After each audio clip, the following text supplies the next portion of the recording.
రోజు బైబిల్ చదువు వచ్చిన వాళ్ళు, లేదా యూట్యూబ్లో ప్రసంగం వినటం, చక్కగా భోజనం చేసినప్పుడు, ఆ తర్వాత టిఫిన్ చేసినప్పుడు, ఎక్కడికైనా ప్రయాణం బయలుదేరి వెళ్తున్నప్పుడు ఇవన్నీ ప్రార్థన చేసుకుని బయలుదేరి వెళ్ళాలి. మంచిదే చెడ్డది అన్నీ ఈ భక్తికరమైన విషయాలు అన్నీ. ఊర్లో వెళ్తున్నప్పుడు శుభ్రంగా పక్కెళ్ళి ప్రార్థన చేయమని చెప్పి పరలోకమందును అని గట్టిగా చేయనవసలేదు. ఇది నీ మనసులో నువ్వు చేసుకున్నా తప్పలేదు. చక్కగా లేదా పిల్లలంతా పిలిచి లేదా ప్రార్థన చేసుకుని వెళ్ళరా.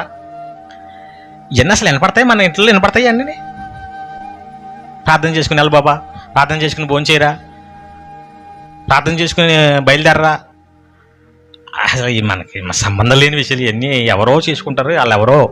సరే, ఇలాంటి మంచి అలవాట్లుంటే అవి కంటిన్యూ చేస్తే చెడ్డ అలవాట్లు అన్నీ పోతాయి.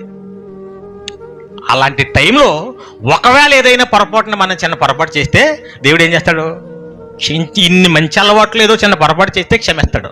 కానీ మనకేమైపోయి ఇప్పుడు పొరపాట్లు కాదు జరుగుతున్నప్పుడు, అలవాట్లు పొరపాటు కాదు, పొరపాట్లే ప్రార్థన చేయకపోవటం అలవాటు అయిపోయింది. అసలు ప్రార్థన చేయటమే మనకు గుర్తుండదు. బైబిల్ చదవకపోవటం అలవాటు అయిపోయింది. అంటే పొరపాట్లు ఏమైపోయాయి, మనకి అలవాటుగా మారిపోయాయి. ఏదో పొరపాట్లు ఒకసారి చదువుతుంటారు, అలవాట్లో పొరపాటు చదువుతారు. పాపం చదివాడా, పాపం పొరపాటు పడ్డాడు, ఎందుకు కుదిరిందో అలా కుదిరేసిందన్నమాట. ఏంటో ప్రసంగం విన్నాడా, ఏంటో అలవాట్లో పొరపాటు. సరే, ప్రార్థన చేశాడా, బయటికి వెళ్ళినప్పుడు ప్రార్థన చేసుకుని వెళ్ళాడా, చాలా గొప్ప విషయం. ఇలా ఉంటాయి మనకు అన్నీ. అవునా?